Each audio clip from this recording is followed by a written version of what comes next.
Om Om.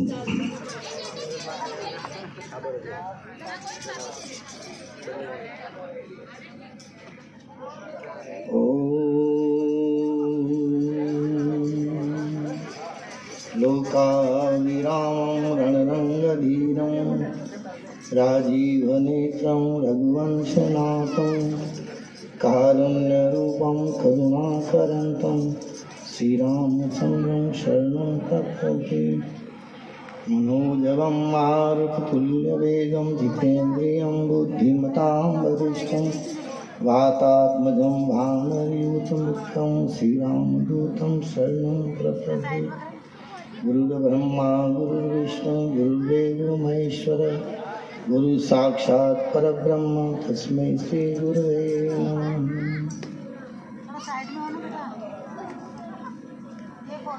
1 minute के लिए सभी राम नाम का कीर्तन करेंगे।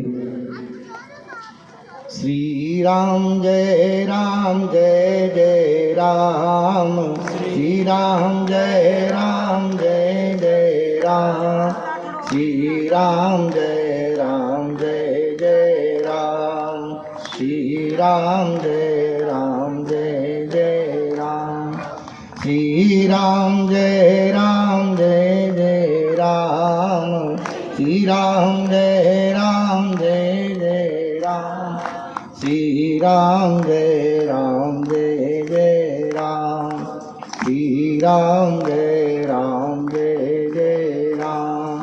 हनुमान के प्यारे राम, हनुमान के प्यारे राम, संतों के रखवाले राम, संतों के रखवाले राम।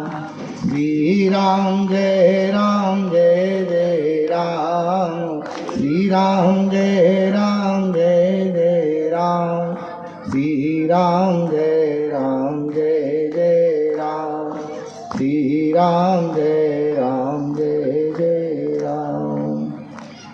बोले रामचंद्र भगवान की जय, हनुमान जी महाराज की जय, भारत माता की, भारत माता की, भारत माता की।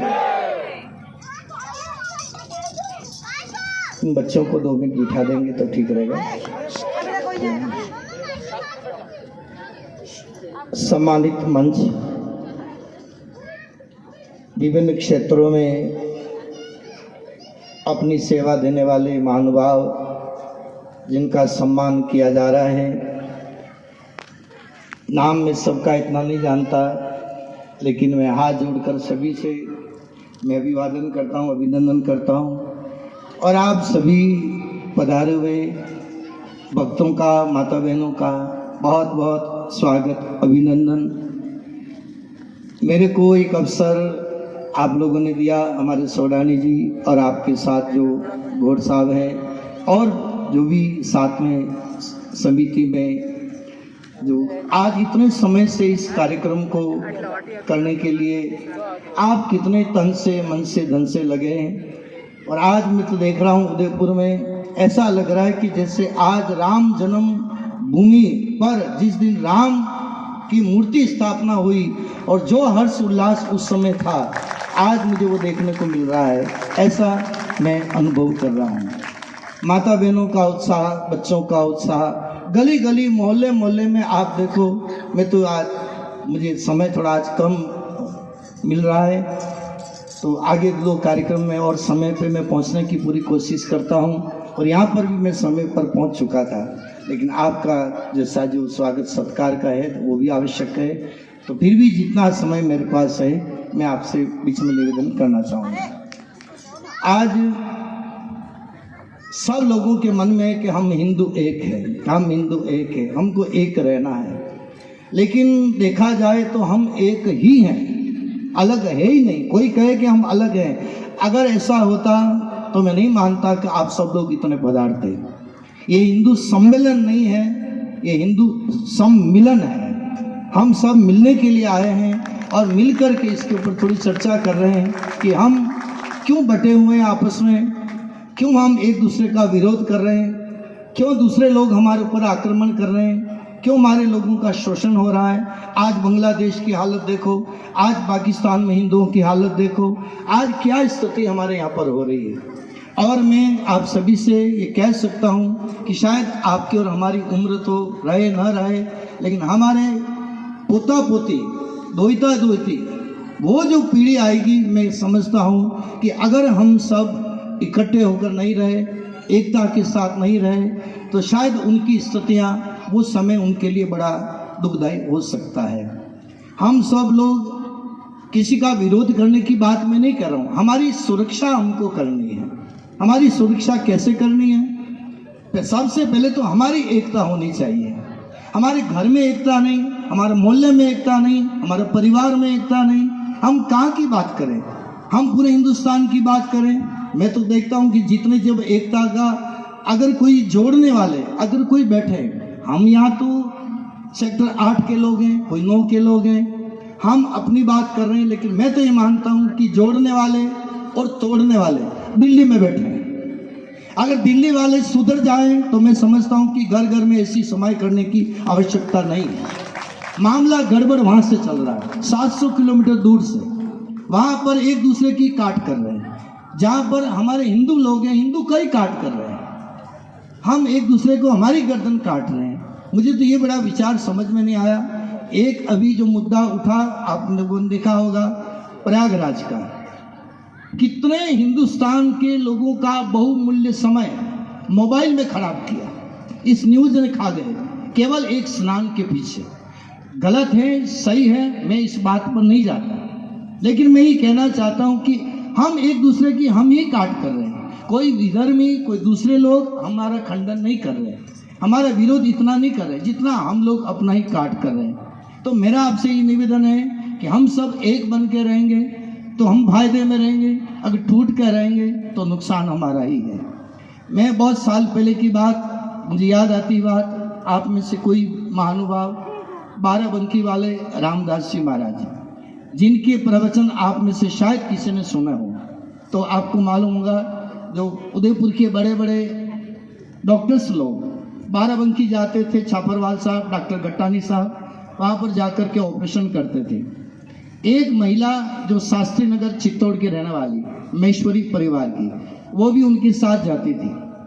माता जी का तो निधन हो गया, लेकिन अंगूठा छाप थी। डॉक्टरों के साथ रह कर के उन्होंने टाँके लगाना और उनका जो साथ में मदद करना, इतना वो सीख गई थी। तो उस समय उन माता जी का भी देहांत हो गया, तो डॉक्टर सब लोग वहाँ पधारते थे, ऑपरेशन करते थे। तो रामदास जी महाराज के मुझे प्रवचन सुना, एक बात मैंने स्वामी जी की सुनी, शायद आपने सुनी हो, तो मैं आपको थोड़ा कहना चाहूँगा, शॉर्ट में, समय कम है, इसलिए मैं थोड़ा कहना चाहूँगा कि एक बार एक ब्राह्मण, एक क्षत्रिय, एक वैश्य और एक शूद्र, 4 वर्ण हम बाहर के नहीं देखें, देखा जाए तो हमारे शरीर में भी 4 वर्ण है। ऊपर का जो भाग है ये ब्राह्मण माना जाता है, भुजा जो है वो क्षत्रिय मानी जाती है, पेट जो है वो वैश्य माना जाता है, और कमर से नीचे का जो भाग है उसको शूद्र माना गया है। ब्राह्मण, क्षत्रिय, वैश्य और शूद्र हर इंसान के 24 घंटे साथ में है।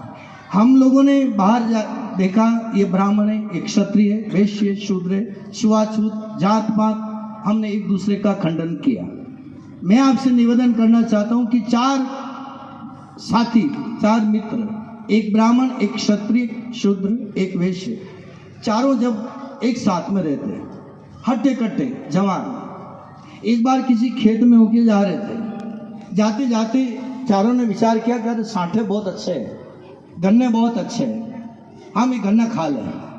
तो दूसरे ने कहा हाँ खा लें, चल तोड़ लेते हैं। चौथे ने कहा कि अगर रखवाला आ गया तो, कि हम 4 हैं ना, रखवाला हमारा क्या बिगाड़ सकता है, ठीक है। और एक एक गन्ना सबने तोड़ लिया, चारों एक एक गन्ना चूसते चूसते जा रहे हैं। इधर से रखवाला आ गया, रखवाले ने कहा कि ये तो 4 हैं और मैं अकेला हूँ, मैं लड़ नहीं सकता, तो मैं करूँ क्या। तो जो खेत का रखवाला था उसने तरीका अपनाया। खेत के रखवाले ने कहा पहले पंडित जी से, पंडित जी को प्रणाम किया, नमन करके कहा कि पंडित जी आप तो ब्राह्मण देवता हो, हमारे पूजनीय हो, आदरणीय हो, सम्माननीय हो। आपने बहुत अच्छा किया, आप हमारे खेत पर पधारे और हमारे खेत का गन्ना खाया तो हम तो धन्य हो गए। ब्राह्मण देवता ने देखा कि चलो हमारा तो मामला खत्म। दूसरे नंबर में आए क्षत्रिय, उन्होंने कहा आप हमारे ठाकुर साहब हो, आप हमारे खेती की आगे, जमींदारी आगे इतना साहब आप रखते हो, रखवाली भी करते हो, रक्षा भी करते हो, सब करते हो। आपने गन्ना खाया तो कोई बात नहीं। अब आगे वैश्य जो थे उन्होंने कहा कि आप हमारे सेठ जी हो, आप मेरे ब्याज पर रुपए देते हो, हम खेतीबाड़ी करते हैं और हमारा सब कारोबार चलता है। आपने गन्ना खाया तो कोई बात नहीं। और शूद्र से कहा बेटा तेने गन्ना क्यों खाया, और उसी समय लठ लेकर के उस शूद्र की उन्होंने पिटाई कर दी। 3 तो बच गए। ब्राह्मण देखा कि मैं बच गया, मेरा तो सम्मान हो गया। क्षत्रिय ने देखा कि मैं बच गया, सेठ जी ने देखा कि मैं बच गया। अब उसकी पिटाई करके भगा दिया। हाथ मसलते मसलते हाथ में डंडा लेकर के फिर वापस आया वो खेत वाला। आगे कहा पंडित जी आपने तो खाया गन्ना, कोई बात नहीं, आप तो ब्राह्मण देवता हो और आप हमारे ठाकुर साहब हो, आपने खाया कोई बात नहीं। सेठ जी को कहा सेठ जी आपने गन्ना क्यों खाया, आप ब्याज पे रुपए देते हो तो क्या ब्याज नहीं लेते हो। और उसी समय सेठ जी की पिटाई कर दी। पिटाई करके उनको रवाना किया। अब बच गए 2। ब्राह्मण देवता कहा कि आप तो ब्राह्मण देवता, कोई बात नहीं, ठाकुर साहब आप जमीन का लगान वसूल करते हो, आप हमारे 1 रुपया भी नहीं छोड़ते हो, हमारे बच्चे भूखे रहे चाहे कैसे भी रहे, आप लगान पूरा लेते हो, आपने गन्ना क्यों खाया। लट लेकर के उस खेत के मालिक ने ठाकुर साहब की पिटाई कर दी। अब आए पंडित जी का नंबर कि पंडित जी सबने खाया कोई बात नहीं, आप भी आते हो, हमारे कर्मकांड पूजा पाठ सब कराते हो, तो दक्षिणा तो आप भी लेते हो ना, आपने गन्ना क्यों खाया। तो पंडित जी की भी उन्होंने पिटाई कर दी। ये दृष्टांत मेरा नहीं है, रामदास जी महाराज बाराबंकी वाले ओसवाल भवन में आज से करीब 35 साल पहले दृष्टांत मैंने सुना था, इसलिए आज मुझे याद आया, आज आपसे कह रहा हूँ। ब्राह्मण कोई अलग नहीं है, क्षत्रिय कोई अलग नहीं है, वैश्य कोई अलग नहीं है, शूद्र कोई अलग नहीं है। हम ही लोग आपस में एक दूसरे के लिए हम काट रहे हैं, एक दूसरे को हम सता रहे हैं, परेशान कर रहे हैं, किसी को ऊंचा देख रहे हैं, किसी को नीचा देख रहे हैं। हमारे तोड़ने वाले कौन हैं? बाहर वाले तोड़ने वाले नहीं हैं, हमारे घर के ही तोड़ने वाले हैं। और आप क्या टूटेंगे, क्या जुड़ेंगे। मैं तो कहता हूं कि जीव मात्र जितने भी संसार में है, चाहे कोई स्त्री हो, चाहे पुरुष हो, चाहे कोई अंडज, स्वेदज, जरायुज और उद्भिद, 4 प्रकार की सृष्टि है हमारे यहाँ। अंडे से पैदा होने वाले, पसीने से पैदा होने वाले, और जरायुज जो गाय भैंस बैल आदि जो ये हैं, और उद्भिद जो जमीन में पैदा हो रहे हैं। 4 प्रकार की सृष्टि आज से नहीं चल रही है, कई युगों से चल रही है। जितने दुनिया के धर्म हैं, मैं किसी के मामले में ज़्यादा नाम नहीं लेता, सब धर्म कोई 1000 साल, कोई 2000 साल, कोई 3000 साल से ज़्यादा इनकी लाइफ नहीं है। इसी अंदर अंदर कई प्रकार के। तुलसीदास जी ने एक जगह रामचरितमानस में लिखा, उत्तरकांड में, रामायण पढ़ने वाले पढ़ सकते हैं, कलिमल ग्रसे धर्म सब लुप्त भये सदग्रंथ, दम्बे न निजमति कल्प करी प्रगट किए बहुपंथ। अग्नित पंथ कहाँ से हो गए? दम्भी लोगों ने, दिखावटी लोगों ने केवल अपने स्वार्थ के लिए इतने इतने पंथ पैदा कर दिए, इतने धर्म, इतने संप्रदाय। लेकिन मूल में देखा जाए तो एक ही है, सनातन। ब्रह्मा भी सनातन, विष्णु भी सनातन, कृष्ण भी सनातन, राम भी सनातन, जो भी है वो सब सनातन। जवाब चाहो तो आप पढ़ सकते हैं, मूलम ही विष्णु, मूल में विष्णु है। देवानाम यत्र धर्म सनातन, इस शास्त्र का शब्द है। जहाँ पर विष्णु भगवान है, जहाँ पर राम है, जहाँ पर कृष्ण है, वहीं पर सनातन है। ये सनातन आज का नहीं, भगवान कृष्ण को हुए 5249 साल हुए हैं, ऐसा मेरा जो सुना है वो आपसे कह रहा हूँ। 250 साल, 5250 साल पहले कृष्ण हुए। 4,32,000 का कलयुग है, 8,64,000 का द्वापर युग है, फिर आप त्रेता, फिर आप सतयुग आप गिन सकते हैं। 5000 साल पहले का आज के समय में कोई धर्म नहीं है। एक ही धर्म है, सनातन। हम सब इकट्ठे हुए सनातन के लिए। मैं जो बात कह रहा हूँ, मैं शास्त्र से सम्मत बात कह रहा हूँ। आप उठाओ भगवत गीता, शायद चौथे अध्याय में 31वां नंबर का शायद वो श्लोक है, मैं वांशो जीव लोके जीव भूत सनातन। हर जीव सनातन है। आप ऐसा न समझें कि आज हम हैं कल नहीं रहेंगे। इस सृष्टि के अंदर 84 लाख योनियां जो जीव है, हर जीव सनातनी है। जीव नैनन छिंदंती शस्त्राणी नैनन दहती पावक। अग्नि जला नहीं सकती इस आत्मा को, शस्त्र काट नहीं सकता, वायु सुखा नहीं सकती, जल भिगो नहीं सकता। ये हमारे गीता में भगवान कृष्ण की वाणी। ये सब जीव सनातन है। अभी आप और हम, कोई स्त्री शरीर में, कोई पुरुष शरीर में, लेकिन देखा जाए जब ये शरीर छूटेगा 50 साल, 60 साल, 70 साल के बाद, ना हमारी कोई परिवार चिंता करेगा, ना कोई पत्नी चिंता करेगी, ना कोई भाई चिंता करेंगे हमारे दादाजी कहाँ गए, हमारे भाई साहब कहाँ गए, मेरे पति कहाँ गए, मेरी पत्नी कहाँ गई।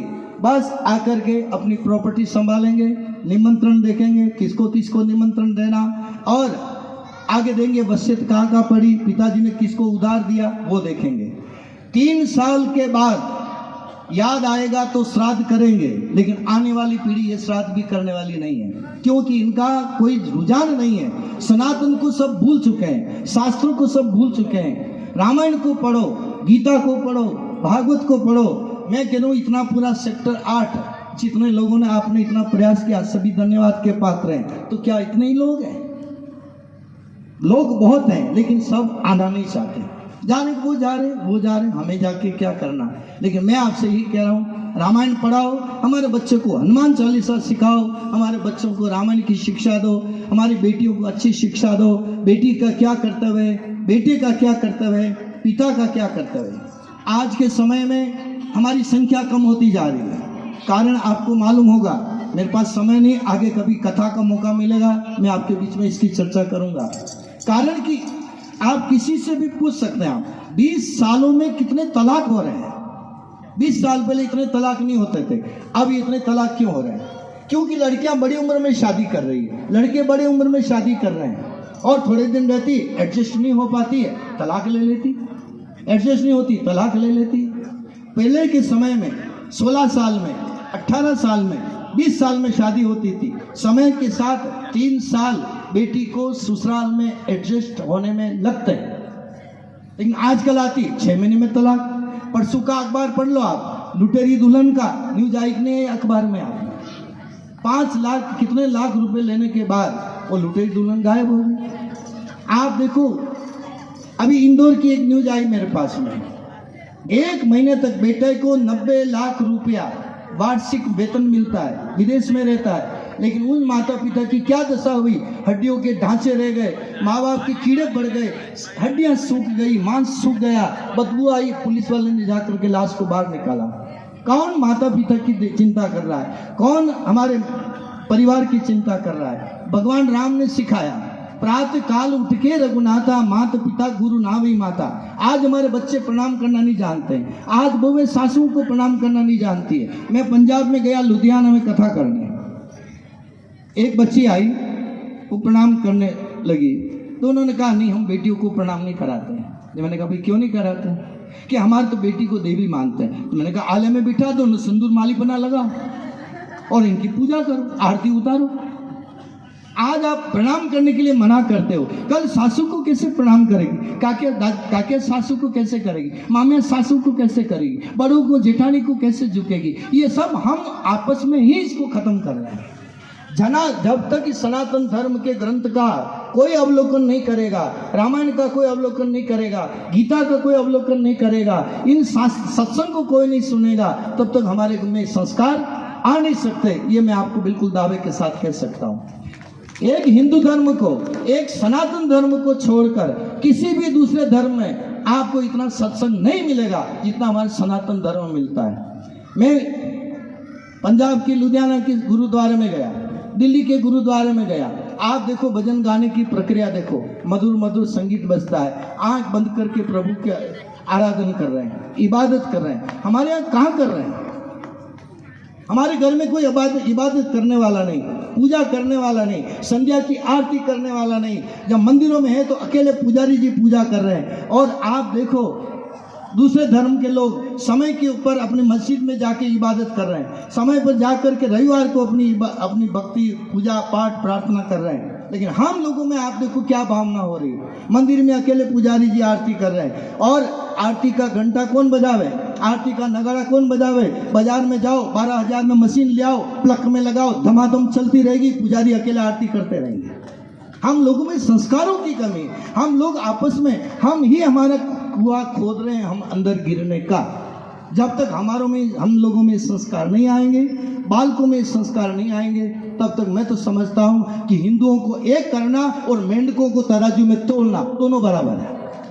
कोई कहे कि 5 किलो मेंढक लाओ और ताकड़ी में तोल के लाओ, अब उस मेंढक को रखेगा तो वो उछल के भाग जाएगा, उसको मेंढक को रखेगा तो वो उछल के भाग जाएगा। मेंढकों को तोलना और अगर संस्कार नहीं दिए तो हिंदुओं को एक करना, मैं समझता हूँ दोनों बराबर है। शायद मेरी बात किसी को बुरी लगे, कोई बात नहीं, मैं किसी के घर का मैं खा नहीं रहा हूँ, इसलिए मुझे कोई चिंता भी नहीं, लेकिन जो हकीकत है वो कहना पड़ेगा।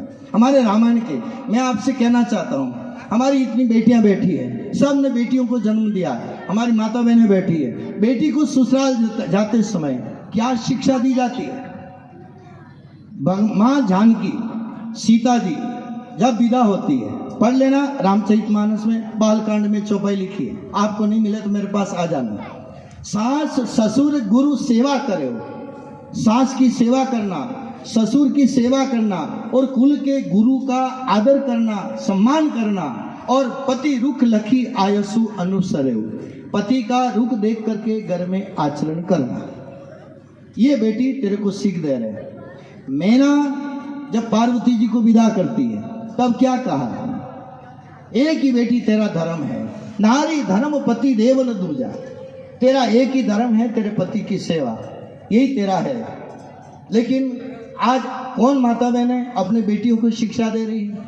शिक्षा तो दे नहीं दे, फ्रिज जरूर देगी, कार देगी, लेकिन एक मोबाइल जरूर देगी। बेटा पक पकी रिपोर्ट तू मेरे को देती रहना, क्या तेरी सासू कर रही है, क्या तेरा पति कर रहा है, क्या तेरा जेठ कर रहा है, तेरे को कौन क्या बोल रहा है, तू कितना काम कर रही है, तुझे सासू क्या बोल रही है। आजकल परिवार के टूटने का कारण देखिएगा, सर्दी जुकाम हो जावे डॉक्टर दवा लिखेगा, लेकिन सर्दी जुकाम क्यों हो रहा है ये दवा कोई भी डॉक्टर नहीं लिखेगा, आपको सीधी दवा दे देगा। लेकिन मेरा भगवान की कृपा से 45 साल हो गए, मैं पूरे हिंदुस्तान के कई स्टेट में मैं गया हूँ, गांव गांव की, शहर शहर की हर स्थिति को देख करके, और आज आपके बीच में मैं कहने का थोड़ा सा साहस कर रहा हूँ, कारण कि हर जगह स्थिति खराब है, हर जगह स्थिति खराब है। मैं आपसे माता बहनों से कहना चाहूँगा, बेटी को शादी करा दी, शादी कराने के बाद बेटी तू जा तेरे ससुराल, सुख मिले तो तेरे को भोगना है और दुख मिले तो तेरे को भोगना है, और मेरे घर आवे तो हंसती हंसती आना, रोती रोती कभी मेरे डेली पर मत आना। ये माँ जब तक नहीं सोचेगी, पिता जब तक नहीं सोचेगा, उसका भाई जब तक नहीं सोचेगा, तब तो ये तलाक के रिश्ते भी बंद होने वाले नहीं है। नहीं तो तलाक हो ही रहे और होते रहेंगे आगे भी, क्योंकि पियर वाले ज़्यादा हस्तक्षेप करते हैं, और जिस बेटी के, जिस बहू के पियर पक्ष का ज़्यादा सपोर्ट होता है, तो मैं समझता हूँ उसकी गृहस्थी का बनना बहुत कठिन है। इन देवियों के ऊपर आधारित है राष्ट्र की, सनातन धर्म की, हिंदू की जो नींव है, फाउंडेशन, ये माता बहन है। माता बहनें जब तक इसको नहीं ठीक करेगी तब तक कुछ भी नहीं हो सकता। मैं आपसे एक उदाहरण रामायण से देना चाहूँगा। भगवान राम वन में गए, जब राम वन में गए तो आप देखो सीता जी, आपने टीवी सीरियल में कोरोना काल में सबने सीरियल में देखा, माँ सीता जी के पाँव में चप्पल नहीं थी, सीता जी के चलते चलते पाँव में खून आ गए, तो क्या जनक जी एक चप्पल की जूड़ी नहीं भेज सकते थे, एक चप्पल की कार्टून भेज सकते थे, चाहते तो आगे से आगे व्यवस्था कर सकते थे, बेटी के लिए, जवाई के लिए आगे से आगे कुटिया बना दे, 14 साल तक आपको कोई कष्ट नहीं होगा, हम आपकी व्यवस्था करते हैं। ऐसे जनक जी बेटी के लिए चाहते तो व्यवस्था कर सकते थे, लेकिन जनक जी ने क्या कहा, बेटी तेरा सुख तुझे ससुराल में तेरे को भोगना है, तेरा दुख है वो भी तेरे को भोगना है। और पूरे जीवन के काल में सीता जी ने क्या देखा, क्या सुख देखा, और आखिर में इस नारी जाति के लिए बहुत बड़ा संदेश लेकर के गई है सीता जी कि मैंने ये दुख देखा। रामायण पढ़ोगे आपका दुख हल्का हो जाएगा, भागवत पढ़ोगे आपका दुख हल्का हो जाएगा, आप भजन करोगे आपका दुख हल्का हो जाएगा। हनुमान चालीसा में प्रमाण, तुम्हारे भजन राम को पावे, जन्म जन्म के दुख बिसरावे। भूले जा सकते हैं, मिटेंगे नहीं, भूले जा सकते हैं। शास्त्र का क्यों आदर किया जाता है? क्यों? कारण उसमें हमको भूलने की व्यवस्था है, दुख भूल सकते हैं। ऐसी हमारी रामायण, ऐसी हमारी भागवत, ऐसी हमारी गीता। हर जीव सनातन है, हमारे नाम सनातन है। आज हम इस योनि में हैं, लेकिन आगे जाएंगे शरीर छोड़कर, कौन सी योनि में जाएंगे आपको हमको पता नहीं। फिर भी इस जीव का पुनर्जन्म होगा। कई धर्म में लोग नहीं मानते, उनको मुबारक, लेकिन मैं ये बात कह सकता हूँ कि अगला जन्म भी हमारे लिए तैयार है। आप भागवत में पढ़ सकते हैं, अंतिम समय में भरत जी को कौन याद आया? हिरण का बच्चा याद आया। और मरते समय मेरे हिरण के बच्चे का क्या होगा, क्या होगा? और उसी आश्रम के अंदर उन्हीं भरत जी को घर छोड़ा, परिवार छोड़ा, राजपाट छोड़ा, लेकिन हिरण के चिंतन करते करते अंत मतिसो गति, अंत मामेव काले च मामेव स्मरण मुक्ता कलेवरम, श्रीमद् भगवत गीता 8वां अध्याय आप पढ़ सकते हैं। अंत समय में जीव जिसकी स्मृति करेगा, आखिर उसको वापस वही जन्म मिलेगा। तो आपका हमारा इस नाम से जो जानते हैं, ये नाम मिट जाएगा। इस नाम का कोई भी अस्तित्व नहीं रहेगा। हम नाम के लिए पैसा कमा रहे हैं, नाम के लिए हम बहुत कुछ पता नहीं क्या क्या कर रहे हैं, लेकिन मैं आपसे एक बात कह सकता हूँ, नाम रहेगा जब तक सांस चल रही है। नाम सांस बंद होने के बाद आपका दुनिया में कोई नाम नहीं ले। अब आप कहोगे पिताजी ने प्याऊ बनवाई, आप कहोगे पिताजी ने धर्मशाला बनवाई, ये ठीक है, आपने पास पैसा था आपने बना ली, लेकिन आपका नाम वहीं मिट गया जहाँ पर आपकी सांस निकल गई। आपका नहीं हो तो आप देख सकते हैं, आपकी किसी की मौत हो जाती अस्पताल में। कौन? भाई रामलाल जी। कोई रामलाल जी हो तो माफ करना है, एक नाम ले लिया रामलाल जी। रामलाल जी की मौत होगी अस्पताल में, लेकिन जब अस्पताल से डेड बॉडी दी जाती है तब कोई यूँ नहीं कहता कि रामलाल जी को लायक नहीं लाए। क्या कहते हैं? डेड बॉडी को लायक नहीं लाए। रामलाल जी तो खत्म हो गया, अब रामलाल जी का नाम नहीं है। डेड बॉडी आई कि नहीं आई, लाश को लेके आए कि नहीं आए, अब रामलाल जी को जलाया कि नहीं जलाया, ऐसा कोई नहीं कहेगा। लाश में लकड़ी कम पड़ गई और डालो, लाश का नाम आ गया, डेड बॉडी का नाम आ गया, लेकिन रामलाल जी का नाम अब नहीं आया। नाम केवल यहीं तक है, उसके आगे नहीं है। तो मैं तो ये कहता हूँ, ममे वांशो जीव लोके जीव भूत सनातन। हर जीव आगे से आगे यात्रा करता, कीट पतंग की योनि से मरता मरता 84 लाख योनि भुगतते भुगतते वो आता है एक मनुष्य योनि में। 84 लाख योनियों में एक मनुष्य जन्म में आकर एक अपने उद्धार का एक ही रास्ता, एक ही दरवाजा, लेकिन इसको अगर पा करके भी आदमी सनातन से नहीं जुड़े, परमात्मा से नहीं जुड़े, ईश्वर से नहीं जुड़े, शास्त्रों से नहीं जुड़े, तो पुनरपि जननम पुनरपि मरणम पुनरपि जननी जठरे शयनम, बार बार माँ के गर्भ में आना, बार बार मरना।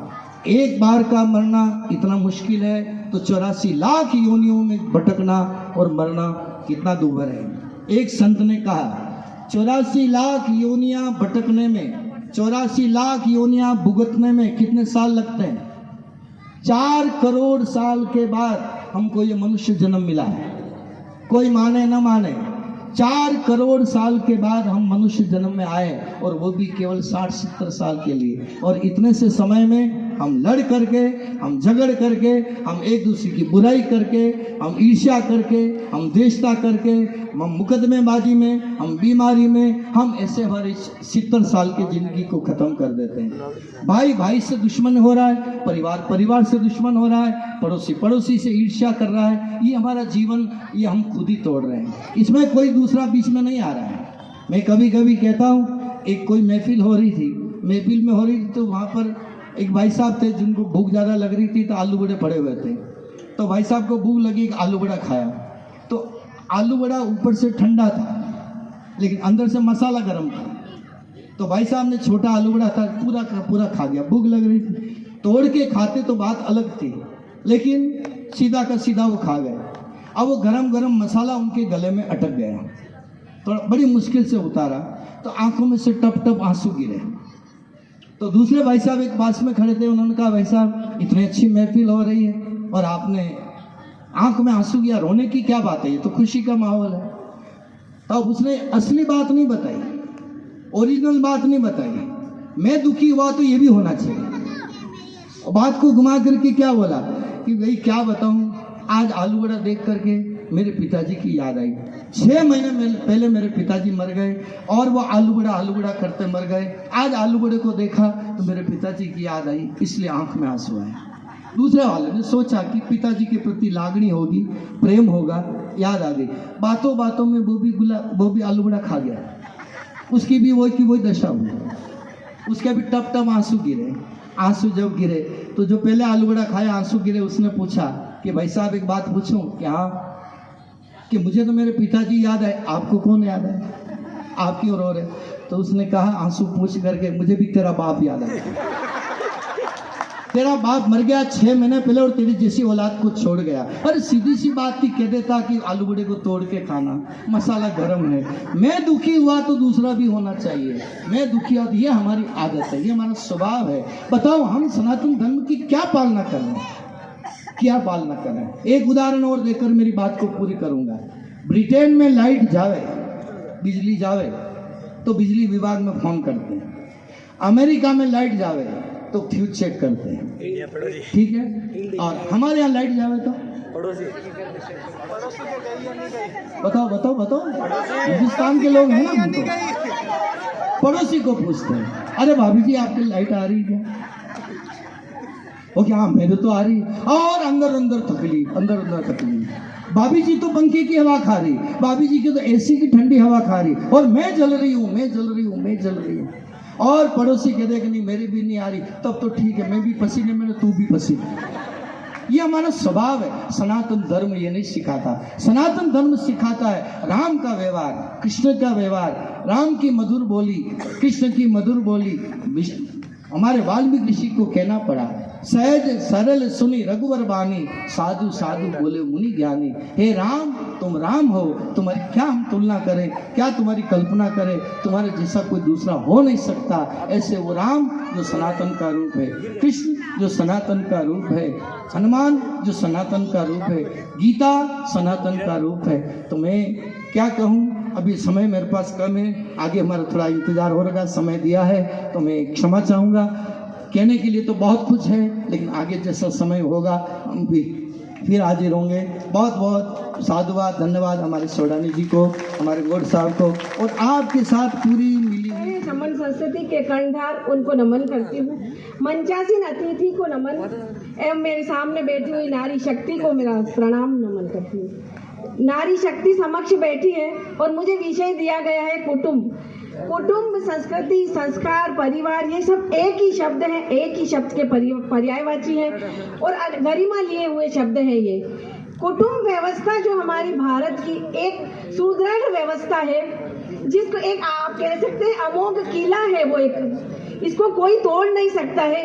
कुटुंब परिवार कभी हमें ये नहीं सिखाता है कि हम किसी को तोड़े या मोड़े।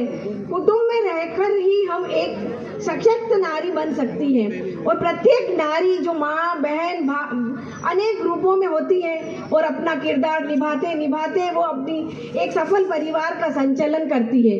कुटुंब कभी भी हमारा बाधक नहीं हुआ है विकास में, हमेशा वो हमारा साधक ही रहा है। आज की नारी जो हमेशा शक्तिशाली है, ऊर्जावान है, उसको ये समझना पड़ेगा कि हम एक कुटुंब परिवार में रहकर ही अपना विकास कर पाते हैं। हमने हमारी स्वतंत्रता को स्वच्छंदता मान लिया है। सबसे बड़ी गलती हम यही कर रहे हैं कि हम स्वतंत्र हो गए हैं, स्वच्छंद हो गए। हमें पुरुषों को धकेल कर आगे नहीं आना है। इसी धकेलने की प्रवृत्ति से ही हमारे परिवार टूट रहे हैं। आज वर्षों पहले जो हमारी इतिहास के कालखंड में हम जाते हैं, भाई साहब आपने तो पढ़ा ही होगा, जो काली बाई हुई थी या अहिल्या बाई हुई थी या अपने सावित्री बाई फुले हुई थी, उन्होंने कहीं मैनेजमेंट का कोर्स नहीं किया, नहीं किसी प्रख्यात विश्वविद्यालय से PhD की डिग्री ली। पर वो अच्छे से शासन की व्यवस्था करती थी, अपने परिवार का निर्वहन करती थी और पूरे संपूर्ण कुटुंब को लेकर चलती थी। अहिल्याबाई का जो हमने पूरा वर्ष बनाया, हमको पता है अहिल्याबाई ने किन परिस्थितियों में राज्य का संचालन किया था।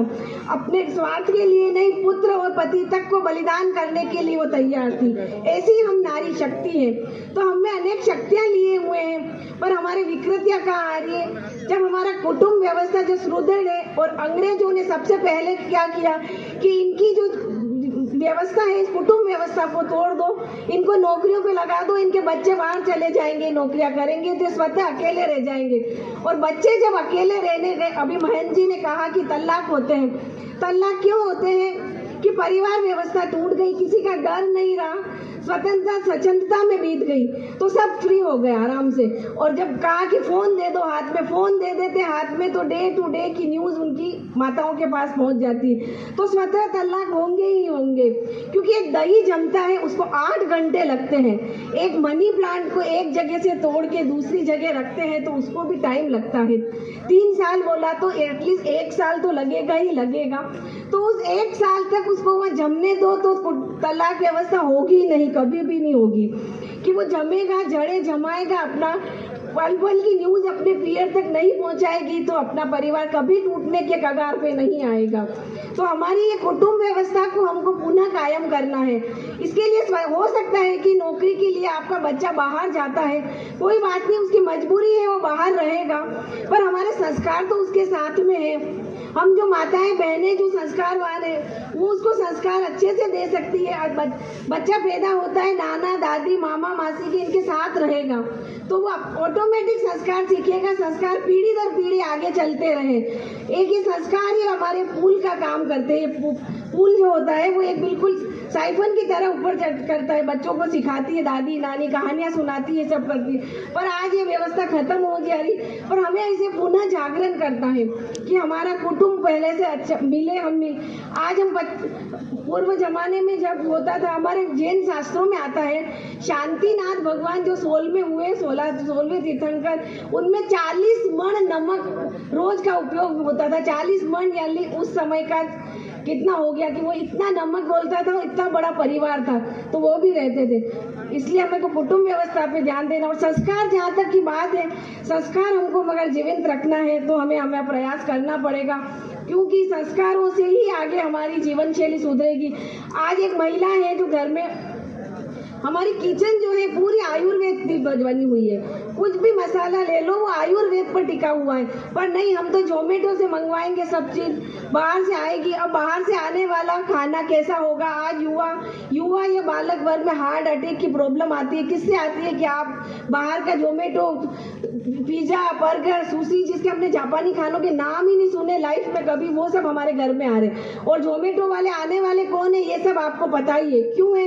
कि वो किस कास्ट के हैं, नीचे से ही वो आवाजें लगाते हैं, तो हम उसको सब पता है कि इस घर में कौन रहता है, क्या होता है। और आपको पता ही है, ये ऑनलाइन जो बिजनेस चला था वो अमेरिका में 1971 में विकलांग लोगों के लिए चला था, हमारे लिए नहीं था वो। पर हमने तो इसकी अपनी जीवन शैली में ले लिया है कि जोमेटो से आएगा होगा। ऐसा ही होगा अगर ये संस्कार भी बाजार में मिल रहे होते, तो हमारी माताएं बहनें सर्वप्रथम उसको जोमेटो से मंगवा लेती घर पे, कि संस्कार दे दो इन बच्चों को, क्योंकि उसको कुछ करना नहीं पड़ेगा, सिर्फ रेडीमेड सब संस्कार मिल जाएंगे।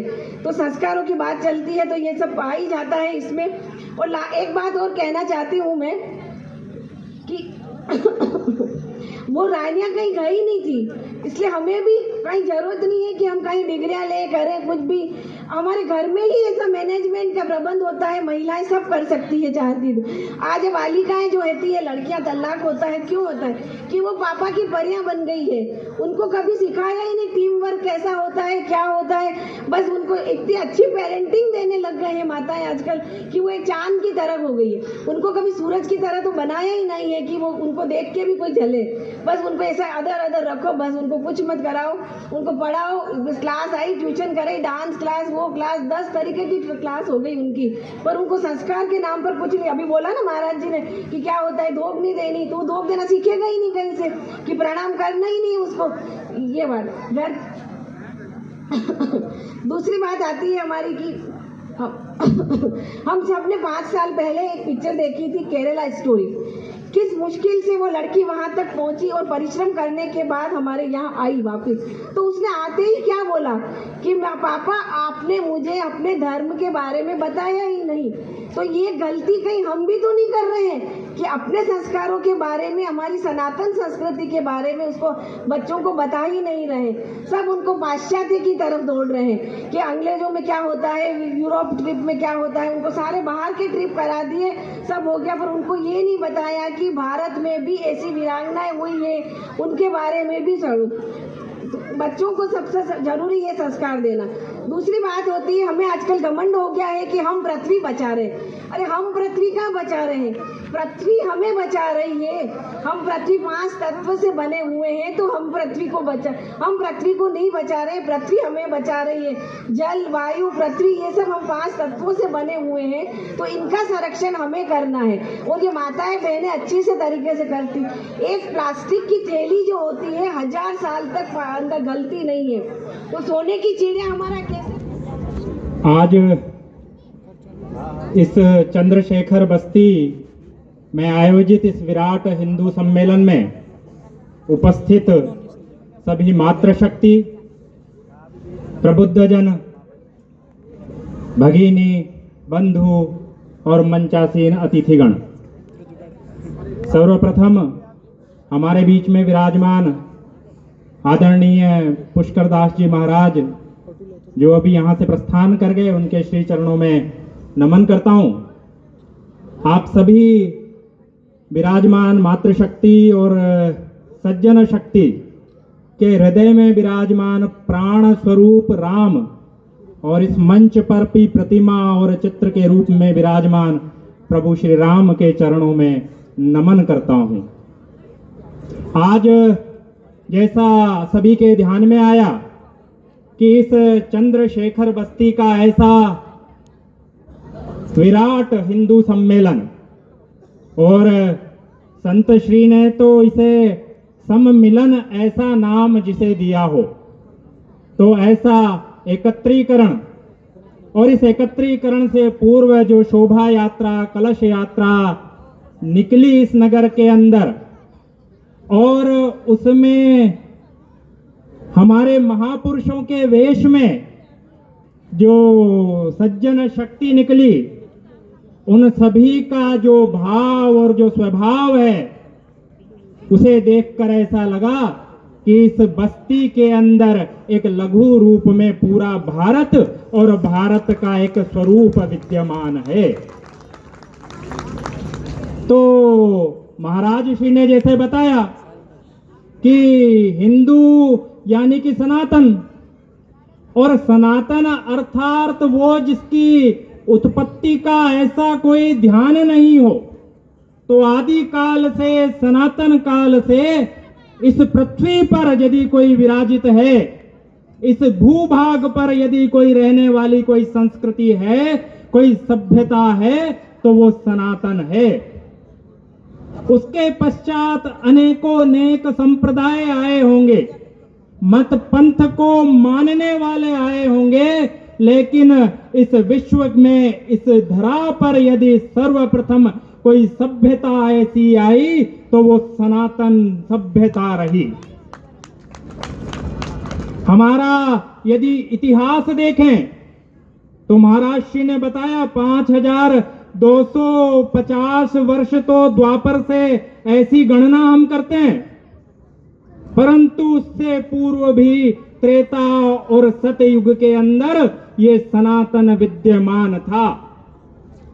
और इस सनातन के विचारों को, इस सनातन की मान्यताओं को यदि परिष्कृत करने का कार्य किया तो अलग अलग काल खंड में अनेकों नेक महापुरुषों ने किया।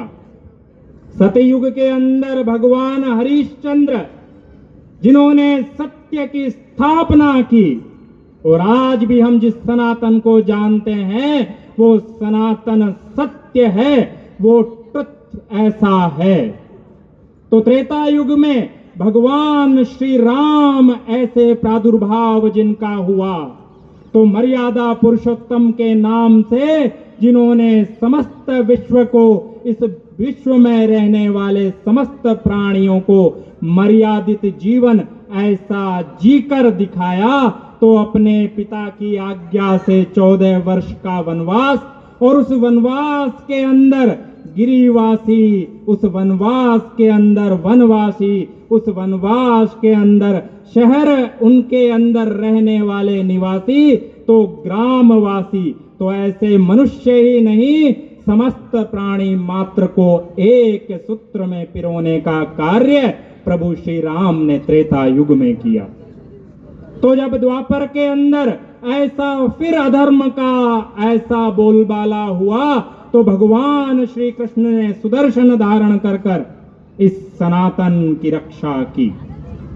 उसके पश्चात इस कलिकाल में भी तो ध्यान में आया भगवान महावीर, जिन्होंने अहिंसा परमो धर्म ऐसा उद्घोष करते हुए उस सनातन के महामंत्र को पुनर्जीवित करने का कार्य किया। तो बुद्ध के रूप में एक सन्यासी और संत ने जो समाज के अंदर न्यूनताएं और कमियां आई, उन न्यूनताओं और कमियों को दूर करने का ऐसा प्रयास किया। तो निरंतर ऐसा ध्यान में आया कि जब इस समाज के अंदर, सनातन समाज के अंदर जब कोई न्यूनताएं, कोई कमियां, और स्वाभाविक है मनुष्य जीवन है, प्राणी जीवन है, तो इस जीवन में कुछ न कुछ न्यूनताएं तो रहेंगी ही सही, परंतु समय रहते उन न्यूनताओं को, उन कमियों को एड्रेस करने का काम, उन कमियों की तरफ हमारा पुनः ध्यान आकर्षित करने का काम इन अवतारों और महापुरुषों ने किया। और हमें सत्य के पथ पर, मर्यादा के पथ पर, धर्म के पथ पर, अहिंसा के पथ पर पुनः प्रतिस्थापित करना, पुनः वह पाथेय प्रदान करना, ऐसा समय समय पर इन महापुरुषों के द्वारा किया गया। तो अभी ज्यादा लंबा ऐसा कालखंड नहीं, तो लोगों को लगा कि ये भारत ऐसे विश्व गुरु के सिंहासन पर ऐसा आरूढ़ है, विद्यमान है, तो ऐसी जिसकी की सोने की चिड़िया, ऐसा भी जिसे नाम दिया गया, और यहाँ के संस्कारों की, यहाँ की कुटुंब व्यवस्था की बात जैसी आदरणीय पूनम जी ने कही, तो उसको देखते हुए इस संपूर्ण विश्व में आक्रांता जो थे, आसुरी शक्तियां जो थी, समय समय पर अनेक रूप धारण कर हमारे बीच में ऐसी आई। तो त्रेता युग में रावण के रूप में, तो द्वापर में कंस और अधर्मी कौरवों के रूप में, तो इस कलिकाल में तो अनेकों नेक रूप धारण कर इस सनातन समाज और संस्कृति को तोड़ने का कार्य इन आसुरी और परकीय शक्तियों द्वारा निरंतर ही ऐसा किया जा रहा है। परंतु ये सनातन समाज है जिसे इन लोगों ने हिंदू नाम भी दिया और हमने उसे स्वीकार भी किया, तो इन्होंने इस हिंदू संस्कृति, सनातन संस्कृति और इसमें विभेद उत्पन्न करने का जो कार्य, जो षड्यंत्र निरंतर होता रहा, तो ऐसा ध्यान में आता है कि उन युगों के अंदर और इस युग के अंदर भी तुर्क आए, मुगल आए और अनेकों नेक ऐसे लोग आए, उसके बाद ब्रिटिश भी आए, जिन्होंने इस देश पर, इस भारत भूमि पर शासन करने का प्रयास किया। और जब इसका अध्ययन करते हैं तो इसके पीछे यदि कोई कारण नजर आता है, तो जैसा पूज्य संत श्री महाराज श्री ने कहा, वो था कि हमारे समाज के अंदर विभेद उत्पन्न करना और इस विभेद के द्वारा इस देश पर शासन करना, हमारे मन को, हमारे विचारों को विकृत करना, हमें मानसिक रूप में ऐसा दोषी, ऐसा गुलाम अथवा दास बना देना। तो यही कार्य निरंतर अनेकोनेक रूप में इस देश में इस सत्य सनातन समाज के साथ होता रहा। उस विभेद के माध्यम से ये हिंदू समाज खंडित होता रहा और उस खंडित हिंदू समाज पर इन परिकियों और आक्रांताओं ने ऐसा शासन यहां पर किया। तो जब इस देश का स्वतंत्रता संग्राम 1857 का हमने सुना, तो अभी का 1947 से पूर्व का स्वतंत्रता संग्राम और उस महापुरुष और क्रांतिकारियों का बलिदान, अभी 26 जनवरी गणतंत्र दिवस निकला, तो हमने सभी का स्मरण किया, सभी हमारे ध्यान में आए। तो जब 1947 का वो कालखंड, जब ये देश स्वतंत्र होने वाला था, तो एक विचार ऐसा प्रस्फुटित हुआ कि ऐसा विशाल देश, ऐसा विशाल भूभाग, हिमालय जिसका मुकुट हो और नीचे समुद्र जिसकी रक्षा करता हो, तो बार बार कैसे इन आक्रांताओं और परिकियों के नियंत्रण में ऐसा आ जाता है। तो एक महापुरुष ऐसा हुआ उसी कालखंड में कि ये आसुरी शक्तियों का, इनका तो विनाश होगा ही सही। जब रावण नहीं बचा, जब कंस नहीं बचे, जब कौरवों का विनाश हुआ, तो इस कालखंड के अंदर ये ब्रिटिश भी जाएंगे ही सही, इनका जाना तय है। परंतु ये बहुसंख्यक समाज पुनः गुलाम नहीं हो, इस चीज की गारंटी क्या हो सकती है? तो उसकी गारंटी सिर्फ एक ही है कि सनातन और हिंदू समाज को एक रूप में, एक माला के रूप में ऐसा पिरोना पड़ेगा। तो उसी विचार को ध्यान में रखते हुए इस खंडित समाज और इस पर शासन करने वाली परिकीय और आक्रांता शक्ति के को ध्यान में रखते हुए परम पूजनीय केशवराव बलिराम हेडगेवार ने वर्ष 1925 के अंदर राष्ट्रीय स्वयंसेवक संघ की ऐसे संगठन की स्थापना की। तो कैसा संगठन? तो ये हिंदू समाज में संगठन नहीं, अपितु हिंदू समाज का संगठन। समाज में संगठन तो अनेक हैं, परंतु इसी समाज को यदि संगठित करने का कार्य, इस पूरे भारत को एक सूत्र में पूरे पिरोने का कार्य यदि किया, तो इस संघ की स्थापना के माध्यम से परम पूजनीय डॉक्टर जी ने किया। और आज 1925 से 2025 अर्थात संघ का शताब्दी वर्ष, तो फिर ऐसा ध्यान में आया कि बार बार ऐसी विखंडनकारी शक्तियां जो इस समाज में विद्यमान है, इस समाज को तोड़ने का कार्य कर रही हैं, तो हमारे प्राण रूपी राम को पुनः जागृत करना ऐसा अवश्यंभावी है, ऐसा आवश्यक है। और संघ के 100 वर्ष पूर्ण होने के पश्चात तो ऐसे आज जैसा हमने इस भारत के स्वरूप की जैसी कल्पना की, और जिस स्वरूप में पुनः ये भारत माता हमें ऐसी दिखाई और जान पड़ती है, तो एक बार जब राम, प्रभु श्री राम और रावण का युद्ध जब पूर्ण हुआ, तो लक्ष्मण जी ने कहा कि अब ये स्वर्णमयी लंका, इस पर हमारा आधिपत्य हो गया है, तो क्यों नहीं इसे हमारी राजधानी बना दिया जाए। तो सत्य सनातन समाज में जो उसके अंदर की जो विशेषताएं हैं, उन्हें प्रभु श्री राम ने 2 वाक्यों के अंदर ऐसा कहा, अपि स्वर्णमयी लंका लक्ष्मण न मम रोचते। ये स्वर्णमयी लंका मेरे मन को ऐसी भाती नहीं है, ये मेरे मन को अच्छी नहीं लगती है। तो जनमी जननी जन्म भूमिश्च स्वर्गाधिपति गरीयसी, ये जननी जन्म देने वाली माता और ये भारत माता, ये मुझे स्वर्ग से भी अधिक प्रिय है। कहने का भाव क्या? तो कहने का भाव ऐसा कि उस कालखंड में भी हमने किसी अन्य देश अथवा भूभाग पर हमारा आधिपत्य स्थापित नहीं किया, तो आज भी ऐसा करने की हमारी इच्छा नहीं है। परंतु यदि कोई हमारे ऊपर आंख उठाकर देखने का यदि प्रयास करेगा तो निसंदेह ही उसको वैसा जवाब मिलना ही चाहिए। कई बार शासन के माध्यम से भी ऐसा संदेश दिया जाता है। तो अभी इसी कालखंड के अंदर ध्यान में आया किस प्रकार अमेरिका ने अपने उद्देश्यों की पूर्ति करने के लिए कैसे एक ट्रेड डील के माध्यम से, टैरिफ के माध्यम से इस देश को डराने का प्रयास किया।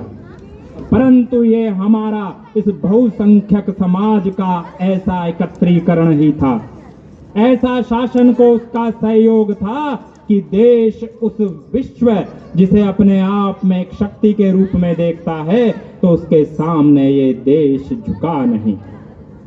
तो अभी इसी काल में ऑपरेशन सिंदूर जब हमने पहलगांव के अंदर हमारी माताओं बहनों का ऐसा जब सुहाग सिंदूर उजड़ते हुए देखा, तो देश की सेना जिसके पीछे ये बहुसंख्यक समाज खड़ा हुआ है कैसे उसका प्रतिकार किया। तो ऐसा हमारा देश, ऐसा हमारा एकत्व, ऐसी हमारी संस्कृति, निसंदेह ही हमारी संस्कृति वसुधैव कुटुंबकम की संस्कृति है। पूरी वसुधा को एक परिवार मानने वाली ऐसी संस्कृति जिसका किसी से कोई विद्वेष नहीं। तो सर्वे भवन्तु सुखिनः, सभी के सुख की कामना ऐसी करने वाली हमारी ये सनातन, हमारी ये हिंदू संस्कृति ऐसी। तो इस संस्कृति को एक रूप में पिरो कर रखना, इस संस्कृति की विशेषताओं का जिसका पूज्य महाराज जी ने स्मरण कराया, तो इस संस्कृति की जीवन शैली का जिसका पूनम दीदी ने स्मरण कराया, तो इन संस्कृति के मूल्यों को धारण करना। तो धर्म की व्याख्या तो शास्त्रों में ऐसी कही गई है, धार्यते इति धर्म। हमारे लिए धर्म कोई रिलीजियन नहीं है, धर्म और रिलीजन में अंतर है। जो हमने धारण किया तो हमने सत्य को धारण किया, तो सत्य हमारा धर्म है। भगवान महावीर ने अहिंसा का स्मरण करवाया, तो अहिंसा परमो धर्म, अहिंसा हमारा धर्म है। एक पुत्र का माता के प्रति धर्म, तो एक पुत्र का पिता के प्रति धर्म, तो पति का पत्नी के प्रति धर्म और पत्नी का पति के प्रति धर्म। ये हमारी धर्म की व्याख्या है। हमारे लिए धर्म कोई संप्रदाय नहीं, हमारी पूजा पद्धति कुछ भी हो सकती है। कोई राम को मानेगा, कोई कृष्ण को पूजेगा, कोई महावीर की आराधना करेगा, कोई भगवान बुद्ध को मानेगा, तो कोई गुरुओं को और शाश्वत ऐसी गुरु ग्रंथ साहिब से प्रेरणा लेगा। तो कोई हो सकता है आस्तिक ही नहीं हो सकता है कोई किसी आकार में विश्वास नहीं करते हुए निराकार की ऐसी आराधना भी करता होगा। परंतु धर्म के रूप में हमारी व्याख्या बड़ी स्पष्ट है। ये सब हमारी पूजा पद्धतियां हैं, ये सभी हमारे सामूहिक, हमारे महापुरुष, हमारे देव हैं, जिन्होंने समय समय पर हमें अधर्म से धर्म की ओर, असत्य से सत्य की ओर ऐसा जिन्होंने मार्गदर्शन ऐसा प्रदान करने का कार्य किया। तो जब राष्ट्रीय स्वयंसेवक संघ की स्थापना के 100 वर्ष पूर्ण हो रहे हैं, तो इस हिंदू समाज ने एकत्र भाव से, क्योंकि ये समाज का संगठन है, तो पूरे उदयपुर महानगर में अनेकों बार ऐसा हमने दृश्य देखा। विशेषकर जब विजयादशमी उत्सव हो अथवा तो नववर्ष, ऐसा वर्ष प्रतिपदा के दिन जब हम उत्सव मनाते हैं, तो समुच्चय पूरा संपूर्ण हिंदू समाज एक जगह एकत्रित, परंतु इस बार पूरे उदयपुर महानगर में, बस्ती बस्ती में, नगर नगर में ऐसे विराट हिंदू सम्मेलनों का आयोजन किया जा रहा है। उद्देश्य मात्र एक है कि हिंदू की विशेषता और हिंदू की जीवन शैली को पहचानना और उसका अनुगामी करना। और जो इस समाज को जो तोड़ने का प्रयास कर रहे हैं, उनको एक स्पष्ट संदेश ऐसा इन सम्मेलनों के माध्यम से स्वतः ही प्रकट रूप में ऐसा मिल ही जाएगा, ऐसा मेरा मानना है। तो जब संघ के 100 वर्ष पूर्ण हुए, तो ऐसे समय में जैसा पूज्य महाराज जी ने, जैसा आदरणीय दीदी ने कहा, कुटुंब प्रबोधन, तो स्वयं की अवधारणा, इतना ही नहीं तो हमारा समाज पर्यावरण प्रेमी, पर्यावरण हितैषी ऐसा समाज, जो जल की पूजा करने वाला, नदी की पूजा करने वाला, गौवंश गौ माता को पूजने वाला ऐसा हमारा समाज, तो वृक्ष की पूजने वाला, तो भूमि को ऐसी पूजने वाला, तो पहाड़ों को पूजने वाला ऐसा सनातन समाज, जो पर्यावरण की रक्षा के लिए सदैव तत्पर रहता है। तो ये जीवन मूल्य जो आज के समय हमारे कहीं खो गए, ये जो नदियां और जल हमारी आज के समय प्रदूषित हो रही हैं, ये जो निरंतर वृक्ष निरंतर इस विकास के नाम पर काटे जा रहे हैं, तो इस भाव को पुनः जागृत करना, तो पूजना नहीं प्रतिस्थापित करना। तो जन्मदिन पर अथवा तो अन्य उत्सवों पर क्या परिवार में ऐसे वृक्षारोपण, तो इतना ही नहीं तो पॉलीथीन, जो कि कहते हैं कि आज के समय में इस पर्यावरण को यदि कोई विनाश कर रही है, तो ये सिंगल यूज प्लास्टिक, तो क्या हम ये प्रण ले सकते हैं कि सिंगल यूज प्लास्टिक का अपने घरों में, परिवारों में प्रयोग बिल्कुल नहीं होगा। तो इको ब्रिक्स बनाकर समय समय पर संघ के वर्गों के अंदर जो ऐसी प्रेरणा दी जाती है, तो उसके माध्यम से पर्यावरण की रक्षा करना। और यदि देश को आर्थिक शक्ति बनाना है, तो स्वदेशी का भाव ऐसा मन के अंदर, जब तक स्वदेशी वस्तुएं उपलब्ध हो, स्थानीय बाजार से, स्थानीय व्यापारी से स्वदेशी का आग्रह करना और स्वदेशी का ही उपयोग करना, तो अन्य तथा कथित ये जो अपने आप को आज की आर्थिक शक्तियां मानती हैं, ये स्वतः ही पराजित हो जाएंगी। तो स्वदेशी ऐसी वस्तुओं का उपयोग तो करना, परंतु स्वदेशी का भाव मन में जागृत रखना। अपनी भाषा, अपनी भूषा, अपना पहनावा, अपना भोजन, इसके प्रति स्वाग्रही रहते हुए ऐसा करना। तो जन्मदिन पर मोमबत्तियां बुझाना नहीं, तो जन्मदिन पर दीपक जलाकर जन्मदिन ऐसा मनाना। क्या ये संभव नहीं है? निसंदेह ही यह संभव है।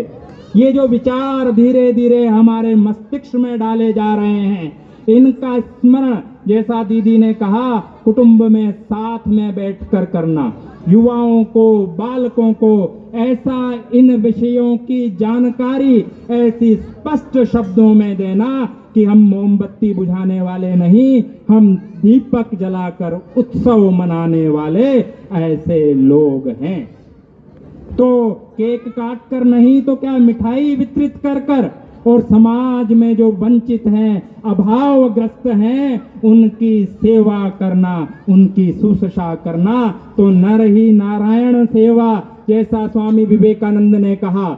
विश्व में जब शिकागो के अंदर ऐसा ही धर्म सम्मेलन हुआ, अनेकों धर्म संप्रदायों के मानने वाले जब वहां पर उपस्थित हुए, तो स्वामी विवेकानंद ने जो संदेश दिया, उस संदेश को स्वीकार करना और ऐसी स्वयं का भाव निरंतर, तो नागरिक कर्तव्यों की पालना करना। तो एक नागरिक के रूप में हमारे जो कर्तव्य हैं, उनकी जो हमारे सिविक सेंसेज हैं, तो इस संघ के शताब्दी वर्ष पूर्ण होने के पश्चात हम सभी इस पंच परिवर्तन के स्वाग्रही बने। ये हिंदू जीवन शैली की विशेषता रही है, इन्हें इस जीवन शैली को पुनः अपनाना होगा, आत्मसात करना होगा, तो निसंदेह ही जो हमारे महापुरुषों ने जो स्वप्न देखे हैं वो स्वप्न साकार होंगे और यह भारत पुनः विश्व गुरु के सिंहासन पर ऐसा आरूढ़ होगा। इतना ही कहकर दो पंक्तियों के पश्चात अपनी बात को पूर्ण करता हूँ। भारत हमारी माँ है, माता का रूप प्यारा, करना इसी की सेवा कर्तव्य है